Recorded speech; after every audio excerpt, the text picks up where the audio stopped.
Bonjour bien-aimés, shalom, shalom, que Dieu vous bénisse abondamment.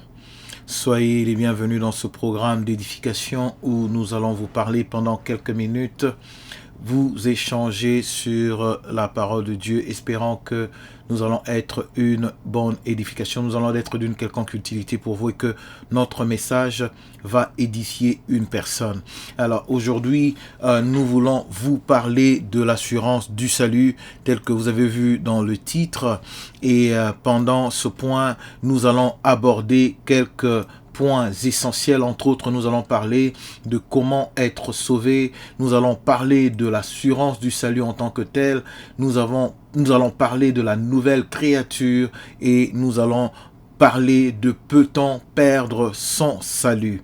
Alors, bien-aimés, sans plus tarder, nous allons lire la parole de Dieu dans le 6e chapitre du livre de Jean, le verset 40. La parole de Dieu nous dit « Oui, telle est la volonté de mon Père, que tous ceux qui tournent leur regard vers le Fils et qui croient en lui possèdent la vie éternelle, et moi, je les ressusciterai au dernier jour. » C'est le Seigneur Jésus-Christ qui parlait à ses disciples. Et le but de ce partage, de cette étude biblique de ce jour, c'est vraiment de comprendre ce qu'est le salut et comprendre qu'est-ce qu'il faut pour devenir un disciple de Jésus.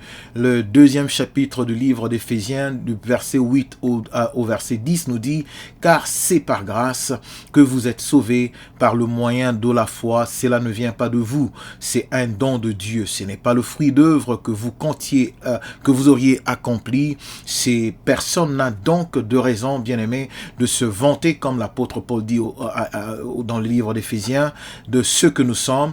Tout ce que nous sommes, nous le devons à Dieu, car par notre union avec Christ Jésus, Dieu nous a créés pour une vie riche de bonnes œuvres qu'il a préparées à l'avance afin que nous puissions les accomplir.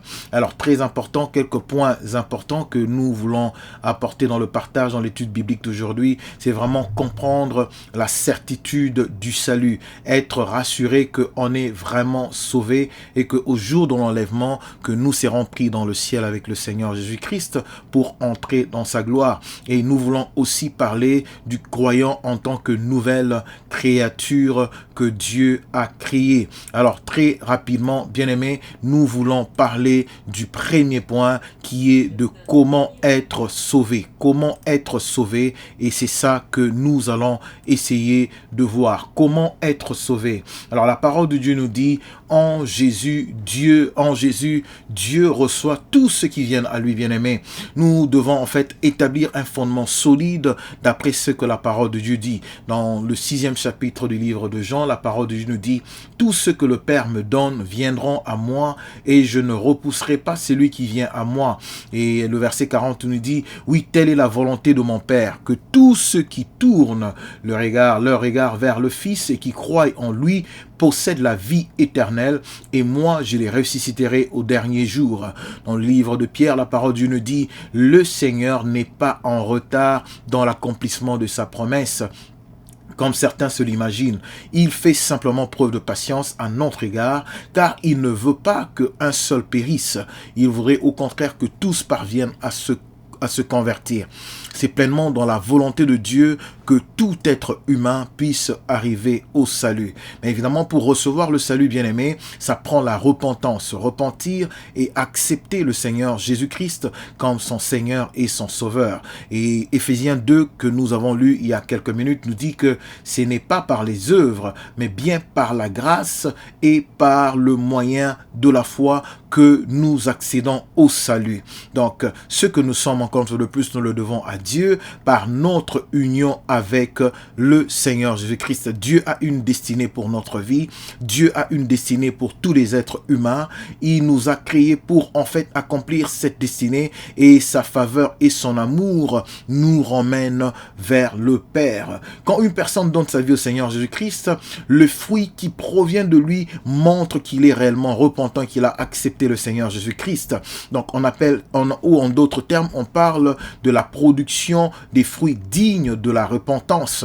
Et dans le 7e chapitre de Matthieu, à partir du verset 19 jusqu'au verset 21, la parole de Dieu nous dit: tout arbre qui ne donne pas de bons fruits est arraché et jeté au feu. Ainsi donc, c'est à leurs fruits que vous les reconnaîtrez. Donc c'est par les fruits qu'un chrétien produit ou qu'un croyant produit que l'on peut réellement connaître si cette personne est en Christ.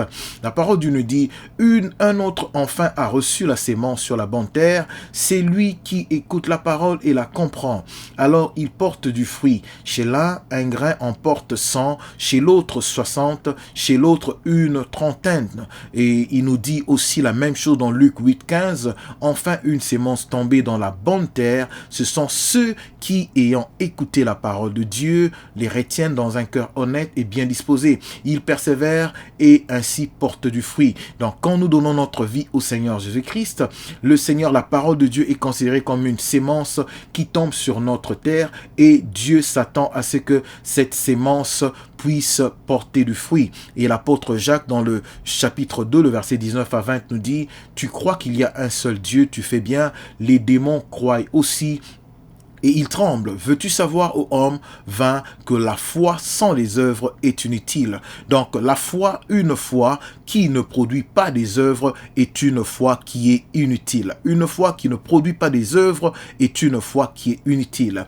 Alors cela va nous conduire à notre deuxième point, qui est en fait l'assurance du salut. Comment être rassuré qu'on est réellement sauvé? Bien-aimé, chaque croyant doit avoir la certitude de son salut. Nous ne devons pas vivre dans la prétention ou dans l'illusion d'avoir été sauvés, alors qu'en réalité, nous n'avons pas été sauvés. La foi est basée sur l'œuvre de la croix. Donc, toute personne qui croit en Dieu doit en fait croire en l'œuvre expiatoire du Seigneur Jésus-Christ, l'œuvre expiatoire de Dieu au travers de la personne de son Fils unique qu'il a donné en sacrifice pour nous. La parole de Dieu nous dit que Dieu a tant aimé le monde qu'il a donné son Fils unique afin que quiconque croit en lui ne périsse pas mais qu'il ait la vie éternelle. Jésus a réellement vaincu la mort et il est ressuscité, il est assis à la droite du Père. En Jésus, nous avons la vie éternelle, bien-aimés, nous avons la vie éternelle. Donc, nous devons donc savourer la nouvelle identité que nous avons en Christ, car nous sommes désormais une nouvelle créature, bien-aimée. Le premier livre de Jean, 1 Jean 5, le verset 13, la parole de Dieu nous dit: je vous ai écrit cela pour que vous sachiez que vous avez la vie éternelle et que vous croyez au Fils. La vie éternelle repose dans notre capacité de croire au Fils de Dieu. Jean, le chapitre 5, le verset 22, la parole de Dieu nous dit: oui, vraiment, je vous l'assure, c'est lui qui écoute ce que je dis et qui place sa confiance dans le Père qui m'a envoyé. Placer sa confiance est très important.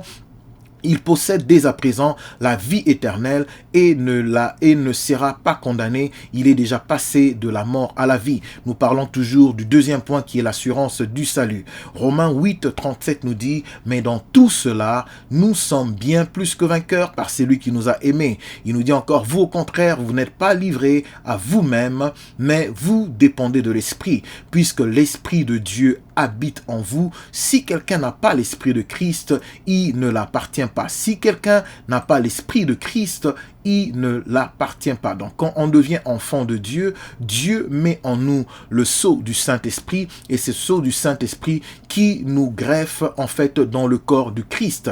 Alors cela nous conduit vers notre troisième point qui est la nouvelle créature. Quelle est cette nouvelle créature?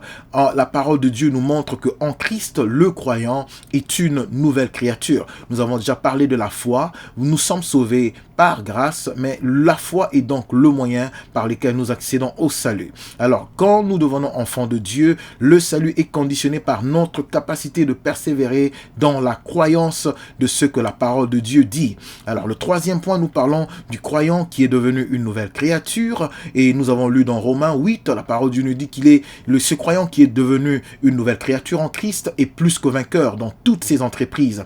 L'Esprit de Dieu habite en lui, ce croyant qui est devenu une nouvelle créature. Il est libre de toute culpabilité parce qu'il a été justifié par le sang de l'agneau. Sa conscience est purifiée. Il est en route. Il est bien positionné pour le ciel. Il ne périra jamais parce qu'il a la vie éternelle. Il est sanctifié. Il est sur le chemin de la sanctification et il marche vers la perfection. Romains 8, 37 nous dit: mais dans tout cela, nous sommes plus que vainqueurs par celui qui nous a aimés. Hébreux 9, 14 nous dit: mais le Christ s'est offert lui-même à Dieu sous la conduite de l'Esprit éternel comme une victime sans défaut.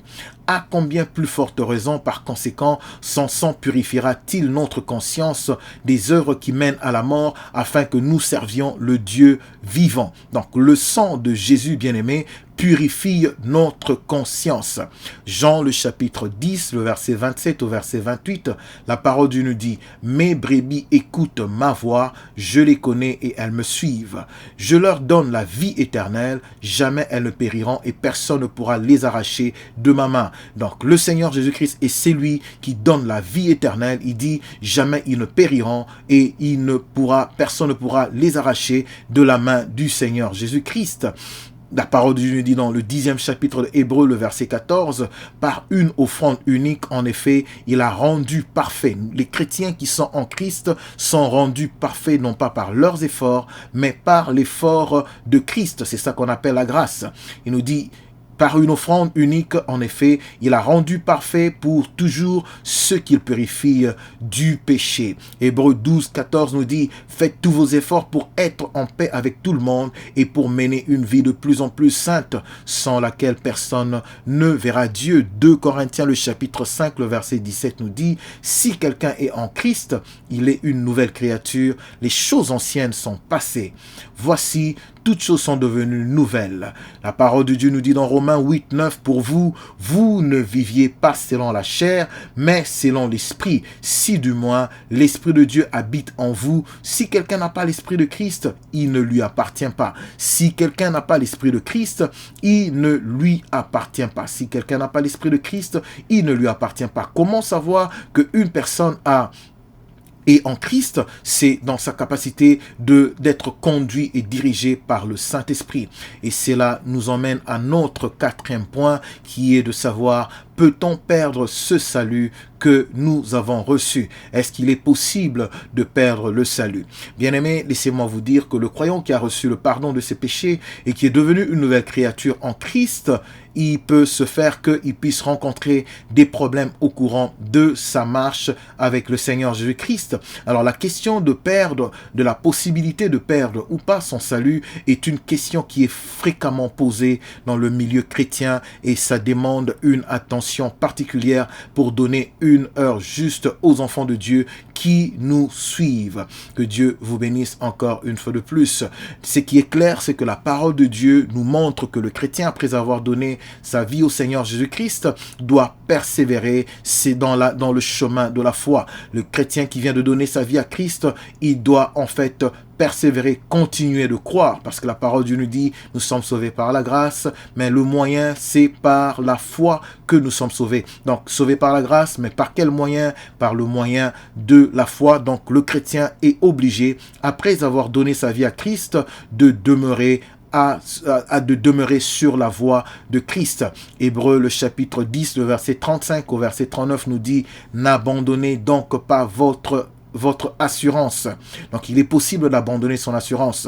Une grande récompense lui appartient, car il vous faut de la persévérance, afin qu'après avoir accompli la volonté de Dieu, vous obteniez ce qu'il a promis.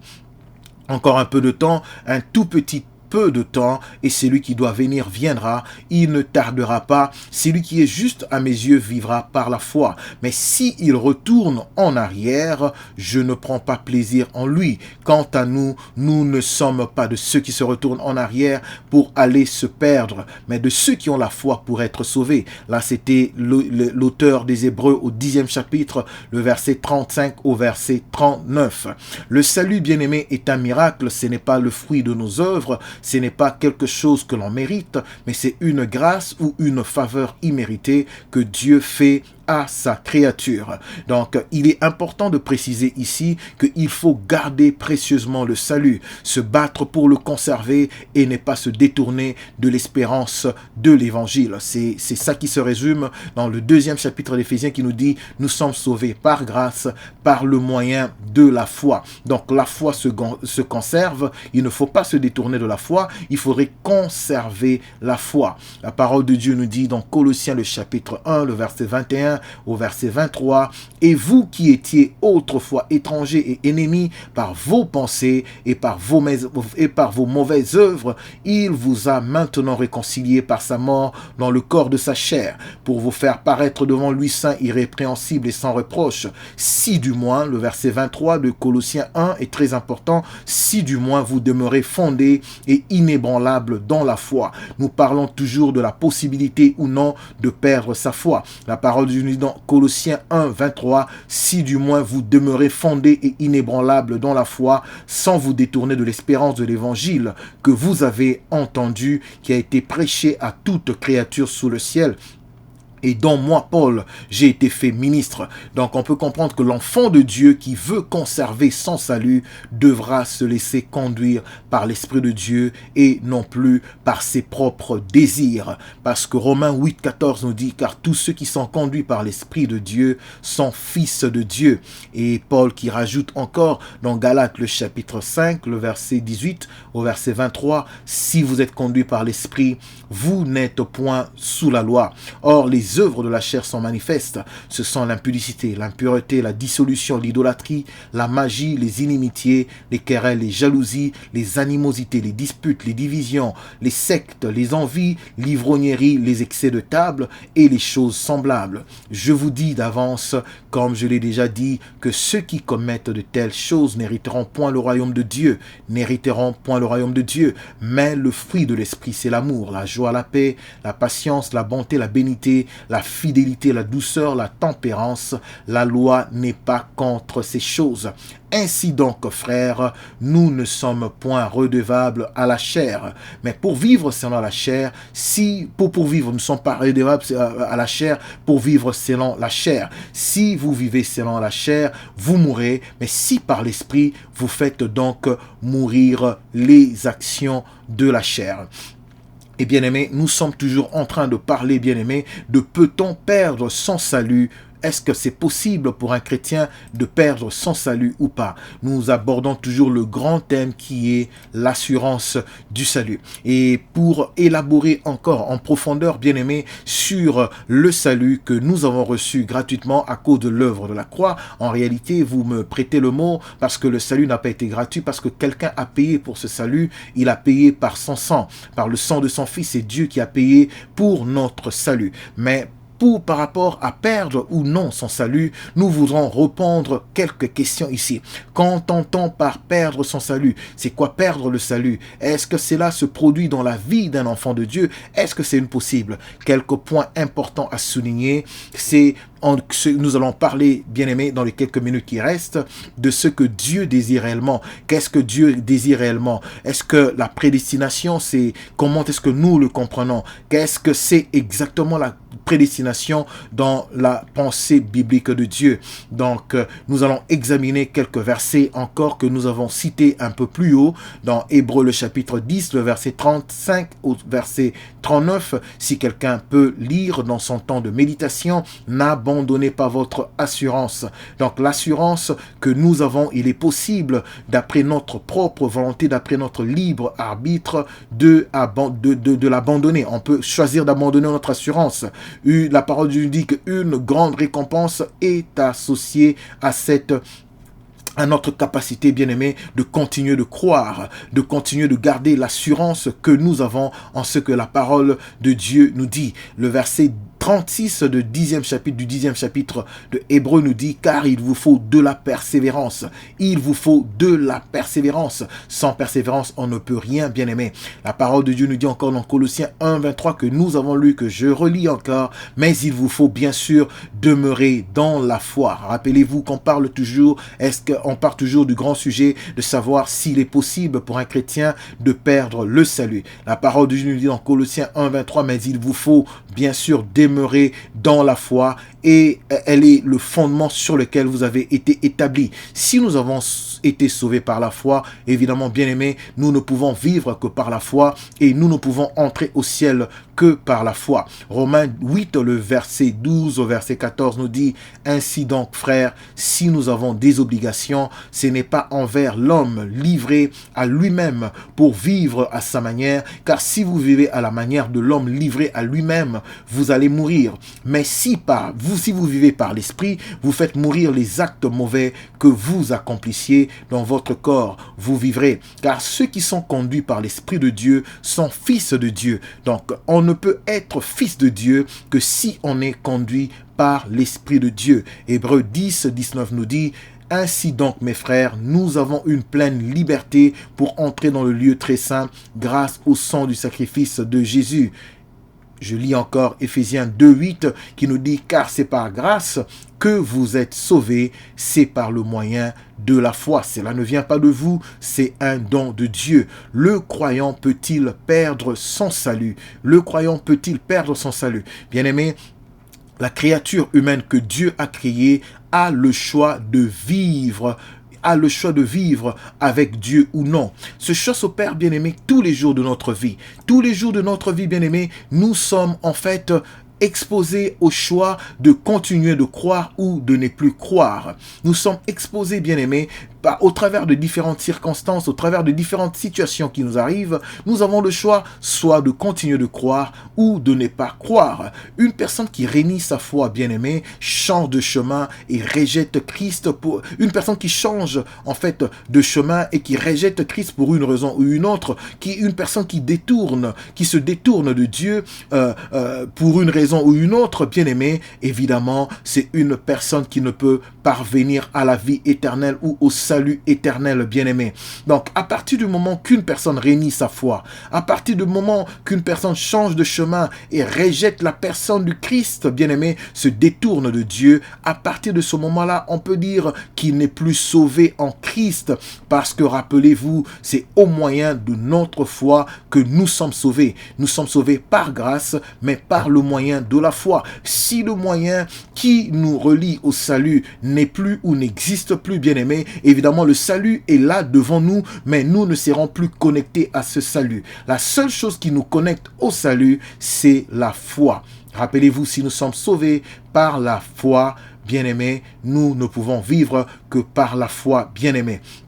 Le salut, bien-aimé, n'est pas comme un objet qu'on a entre nos mains, que l'on peut perdre ou qu'on peut écarter, bien-aimé. Non, le salut parfait de Dieu, en théorie, ne se perd pas. Cependant, l'homme peut abandonner la foi dans la source du salut. L'homme peut se déconnecter de la source du salut. L'homme peut se détourner de la source du salut. Évidemment, si l'homme se détourne de la source du salut, si l'homme coupe le pont avec la source du salut, évidemment, bien-aimé, il ne sera plus connecté à ce salut et perdra donc ce salut. Donc, Éphésiens 2.8 nous dit encore: c'est par grâce que vous êtes sauvés, un verset très important, par le moyen de la foi. Nous sommes toujours en train de tenter de répondre à cette question: le croyant peut-il perdre sa foi, bien-aimé? Si nous sommes sauvés par le moyen de la foi, en tant que croyants, nous demeurons sauvés de la même manière par le moyen de la foi. Le moyen par lequel nous parvenons au salut, bien-aimé, est le moyen par lequel nous demeurons pas dans ce salut. Je répète, le moyen par lequel nous parvenons au salut est le moyen par lequel nous demeurons dans ce salut. Le salut, bien-aimé, par la foi ne se transforme jamais. Et on peut encore se poser la question: est-ce qu'un croyant peut perdre son salut? On dit que le salut, bien-aimé, en réalité ne se perd pas, mais le chemin qui nous mène au salut ou le pont qui nous relie à ce salut peut être coupé parce qu'on a abandonné la foi, bien-aimé. Que Dieu puisse nous faire grâce.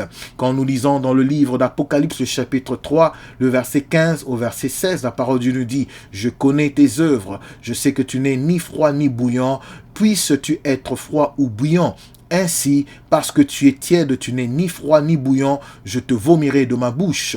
L'homme, bien-aimé, n'est pas un robot qui est programmé, bien-aimé, à agir par défaut. Bien-aimé, Dieu ne nous Dieu ne nous impose rien, bien-aimé, mais Dieu met devant nous le choix de choisir l'objet de notre foi. Soit nous croyons à la parole de Dieu, soit nous croyons à autre chose. Mais j'aime ce que Paul dit dans Éphésiens le chapitre 4, le verset 30.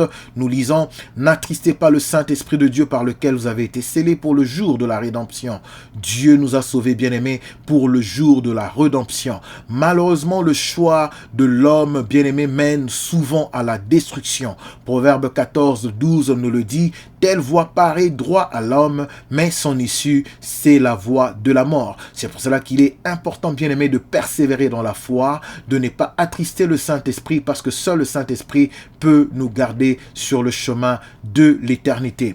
Qu'est-ce que Dieu désire réellement pour les enfants de Dieu ou pour ceux qui ont cru? Dieu est bon, il a envoyé Christ pour que son sacrifice sauve tous les hommes, bien-aimés, et il invite de ce fait tous les hommes à accepter ce sacrifice. Les gens qui n'acceptent pas le sacrifice, bien-aimé, de Dieu au travers de la personne de Christ, bien-aimé, ne peut parvenir à Dieu. Et Apocalypse 22, 17 nous dit « Et l'Esprit et l'épouse disent, viens. Que celui qui entend ces paroles dise, viens. Que celui qui a soif vienne. Que celui qui veut de l'eau de la vie reçoivent gratuitement. » Deutéronome 30, le verset 19 nous dit « Je prends aujourd'hui le ciel et la terre à témoin. Je vous offre le choix entre la vie et la mort, entre la bénédiction et la malédiction. Choisissez donc la vie afin que vous viviez, et vous et vos enfants. » Qu'est-ce que Dieu désire réellement? Dieu désire que nous puissions choisir la vie pour que nous puissions vivre, évidemment. La parole de Dieu nous dit dans Jean 3, 16, « Oh oui, Dieu a tant aimé le monde qu'il a donné son Fils unique, pour que tous ceux qui placent en lui leur confiance échappent de la perdition, pour qu'ils puissent avoir la vie éternelle. » 1 Jean 1, 9 nous dit « Si nous reconnaissons nos péchés, il est fidèle et juste, et par conséquent, il nous pardonnera nos péchés et nous purifiera, bien-aimés, de tout mal que nous avons commis. » La prédestination. Dieu pardonne, bien-aimés, les égarements de ses enfants. Il veut que tous puissent arriver à la repentance, bien-aimés, et au salut. Mais, bien-aimé, le livre de Romains, le chapitre 30 nous dit ce qu'il a ainsi destiné, il les a aussi appelés à lui. Ce qu'il a ainsi appelés, il les a aussi déclarés justes.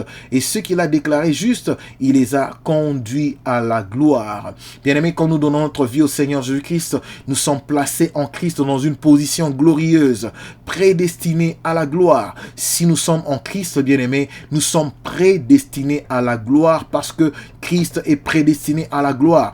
Tous ceux qui suivent le Christ, tous ceux qui suivent la personne du Seigneur Jésus-Christ, tous ceux qui ont donné leur vie au Seigneur Jésus-Christ sont prédestinés à la même gloire qui est réservée au Seigneur Jésus-Christ. C'est en Christ, bien-aimé, que nous sommes élus, tout simplement. Éphésiens chapitre 1, le verset 3 à 6 nous dit « Loué soit Dieu, le Père de notre Seigneur, Jésus le Christ, car il nous a comblés de bénédictions de l'Esprit dans le monde céleste, qui toutes sont en Christ.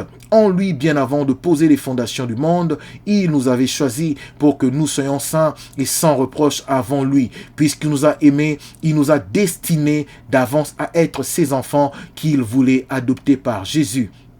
Voilà ce que dans sa bonté, il a voulu pour nous, afin que nous célébrions la gloire de sa grâce qui nous a accordée par son Fils. Remarquons bien, bien-aimés, que la position, bien-aimés, de certains penseurs comme Calvin, bien-aimés, sur le sujet est que Dieu a choisi certaines personnes et non pas d'autres. C'est une mauvaise manière de voir la prédestination. La prédestination, comment est-ce qu'il faudrait le voir, bien-aimés? C'est que Dieu a prédestiné le Seigneur Jésus-Christ à la gloire, et tous ceux qui suivent le Seigneur Jésus-Christ sont évidemment prédestinés à la gloire. Quand nous donnons nos vies à Christ, bien-aimés, nous sommes prédestinés à vivre la gloire de Dieu. La gloire de Dieu, car Christ est élu de Dieu et nous sommes sauvés par le moyen de la foi. C'est pour cela, chers frères, sœurs, excellents enfants de Dieu, ayant l'assurance de notre salut, l'assurance de la grâce et de l'amour de Dieu qui se répand chaque jour. Dieu nous aime d'un amour éternel. Soyons repentants, reconnaissant l'œuvre de la croix chaque jour de notre vie et choisissant de marcher avec le Seigneur. C'était le vôtre, le pasteur Aimé. Merci de nous avoir suivis. Que Dieu vous bénisse. Merci.